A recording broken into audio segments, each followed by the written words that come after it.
Welcome to Sweet Honey. In tonight's video, the hospital's corridors felt endless, stretching away into dim shadows that seemed to swallow the pale glow of the fluorescent lights. My shoes tapped quietly against the polished linoleum, each step bringing me closer to room 214. I'd worked in this building for years, yet certain nights carried an unfamiliar weight. The air seemed cooler, the antiseptic smell sharper, the hum of distant machines louder than usual. I couldn't explain why it felt as though even the air itself was holding still, waiting. My name is Sarah.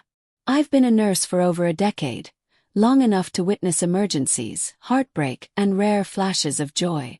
But nothing in all those years had prepared me for the conversation that awaited me that night. I glanced down at the chart in my hand. Name: Daniel Matthews. 52. Diagnosis: postoperative complications. Vital signs stable, though showing signs of fatigue. Just another patient, I thought. Just another room to check, another set of vitals to record before I could begin the slow drive home. When I opened the door, the soft amber light of a single bedside lamp spilled into the room. He was lying propped up against the pillows, his breathing slow but deliberate. His face wasn't handsome in a conventional sense, yet it carried the unmistakable lines of a life lived, the weight of time etched into every contour. His salt and pepper hair was slightly disheveled, his skin pale from too many days indoors. But his eyes, those stopped me. Steady.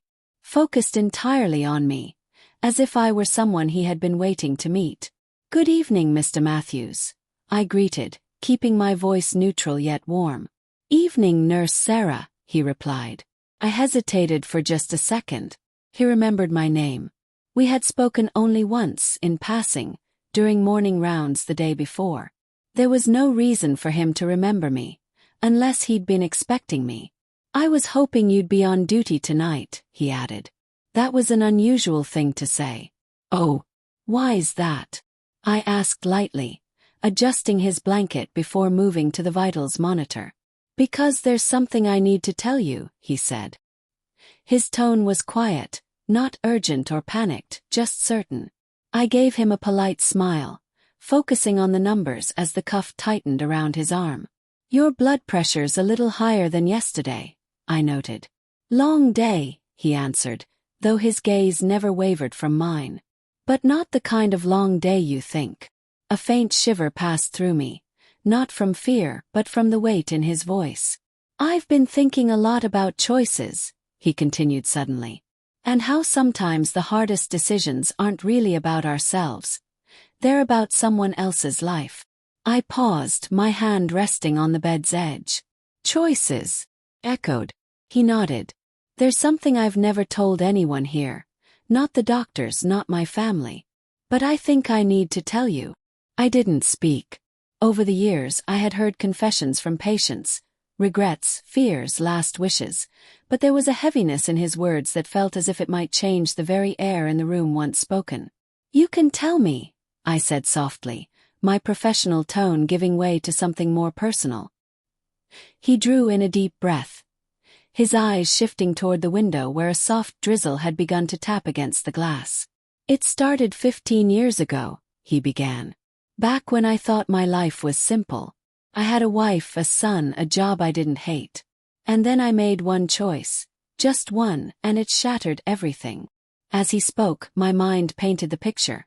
A modest home, a younger Daniel returning from work, the quiet hum of a TV somewhere in the background, the sound of a child's laughter spilling down a hallway. He told me about his wife, Claire, steady, warm, the anchor in his life. Then he told me about the night he stayed late at work and accepted a ride from someone he shouldn't have. It wasn't the ride that mattered. It was what happened after.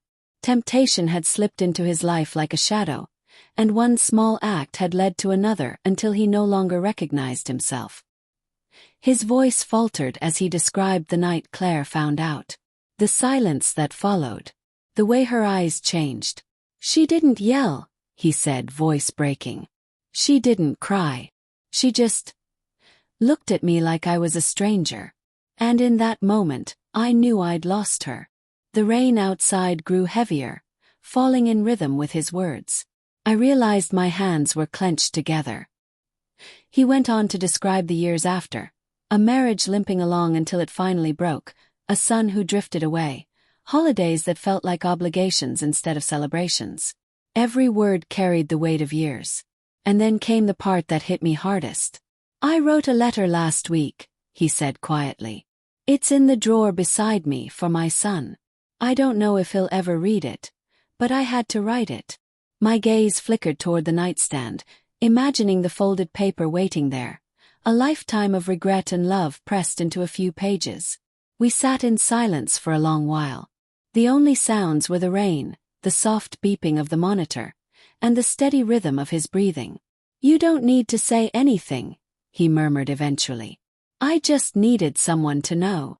I swallowed hard. "Thank you for trusting me." It felt like so little to say, but anything more might have broken the fragile stillness between us. When my shift ended, I didn't drive home right away. I sat in my car, hands on the steering wheel, watching the rain slide down the windshield. His story replayed in my mind. Not just the betrayal, but the lonely burden of carrying it for so many years. In nursing school they teach you how to treat the body. But they never prepare you for carrying someone's truth. They don't tell you that sometimes the most important thing you can do is simply listen. And that night in room 214, I learned something I will never forget. Sometimes the greatest impact we have on someone's life isn't in what we heal, but in what we are willing to hear.